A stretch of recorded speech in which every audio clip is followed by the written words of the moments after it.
fingers. He'd gotten so caught up in the game that he'd moved his right hand one key over from where it was supposed to be. "Sorry," he typed. "I meant to say, do you know a man named Katie?" "LOL," typed the player in the bartender's role. "Maybe I shouldn't serve you if you can't hold your liquor any better than that." "Learn to type, dude," suggested another player, whose little character icon Tim saw on the screen near a circle representing a table. "You need a new keyboard, man," another barfly commented. "Geez, kid, ease up on the caps key and stop shouting," the bartender said. Tim sighed and pushed his chair back from his desk. In the game world, he remained sitting silently at the bar while the cellar crowd made fun of him for a few more minutes. He ignored them. In real life, he looked around his office and realized he should have gone home hours ago. He turned on the computer to catch up on some paperwork while waiting for a potential client to call back.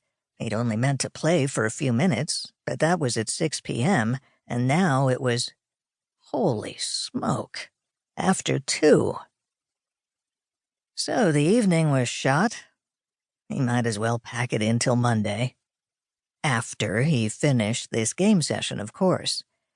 It would take time to pry the information his PI character needed from the bartender, assuming the bartender even knew and would tell. For what it was worth, he now knew that the bartender was played by a real person rather than controlled by the computer that ran the game. Did that mean it would be easier to get information out of him, or harder? Tim hadn't played Beyond Paranoia long enough to guess. But he wasn't in the mood anymore, although, come to think of it, he wasn't really ready to return to real life either, especially since he had the nagging feeling he should be someplace else, doing what? Not something for Turing.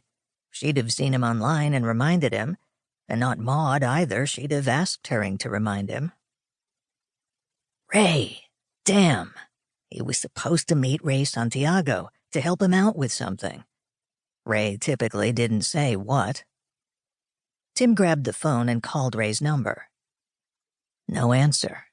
He hung up after 10 rings. He glanced back at the screen.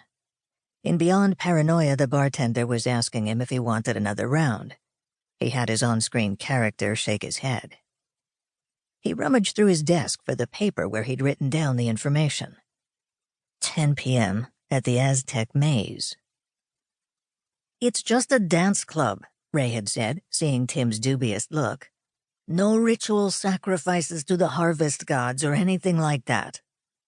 "I don't dance a lot," Tim said. "In fact, I don't usually dance at all." "I promise you won't have to dance," Ray said. "If you're afraid someone will kidnap you and force you to dance, you don't even have to go in. Just meet me in front. Where we're going is nearby." "Okay," Tim said, "but where are we going, and what are we supposed to be doing there?" Ray hesitated. "It's a long story," Ray said, "and I still know only part of it myself. I'll fill you in Saturday. Hell, it may even be a false alarm, and when I tell you about it, you can have a good laugh at me." Tim hoped it had turned out to be a false alarm, or that his help wasn't irreplaceable. He'd have to apologize to Ray on Monday.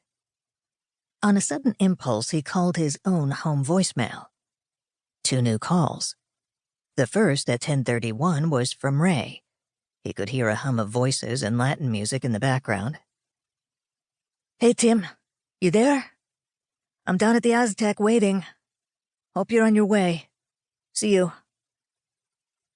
The second at 11:24 was also from Ray, or so he assumed.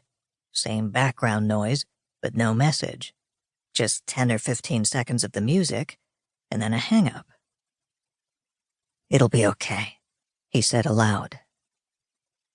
It was probably another one of Ray's volunteer things, he thought. He'd helped out with a few of those already, helping Ray tutor disadvantaged Latino kids on using computers.